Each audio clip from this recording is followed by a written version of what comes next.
Hello again everybody and welcome back to another review. For today's review we'll be going back further in time, around 800 years or so.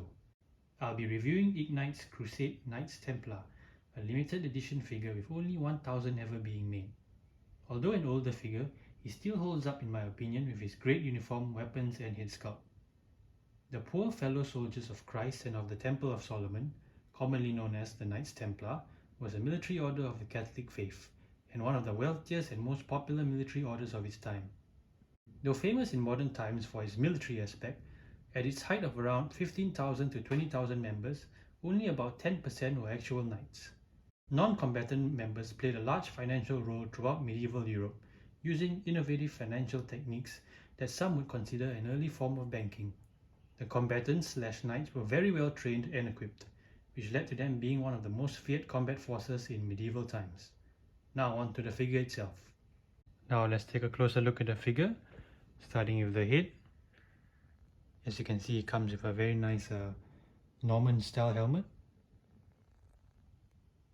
And the head sculpt. I don't think it's supposed to resemble anybody, but it's great nonetheless. If I'm not mistaken, most Templars actually grew beards, although it was not compulsory. Down to the uniform. As you can see, it comes with a chainmail. Very nice, although not real metal, it still looks of it.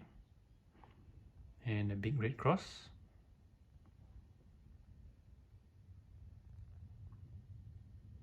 And his weapons belt. As you can see there, he has his sword sheathed. And in his hand, he's holding his Dane axe. Very nice. Sadly, due to time, some of the leather is starting to peel apart, which is a real shame because the rest still holds up very well. And as you can see, more deterioration of the leather parts on the spurs. Now let's take a look at the back of the figure. And this is the back of the figure, starting with the head. Once again, his Norman style helmet. And the back of his white uniform. And the belt. And here you can see his shield, which is very nice, not too heavy, made of plastic with the red cross. And his spurs.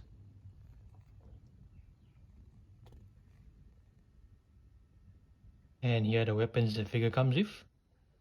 His primary weapon being this Dane axe.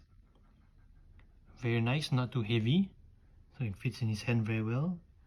The head over there is made of actual metal.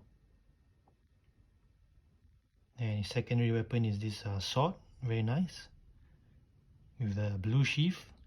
I really like the details on the sheath, very nice.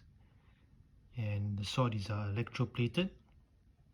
And once again, isn't very heavy, so it fits in his hand very well.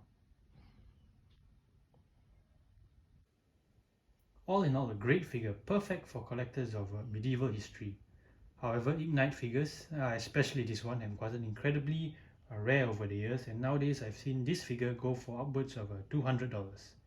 Anywho, thank you for joining me on today's review, and I hope to see you all again soon. Ciao!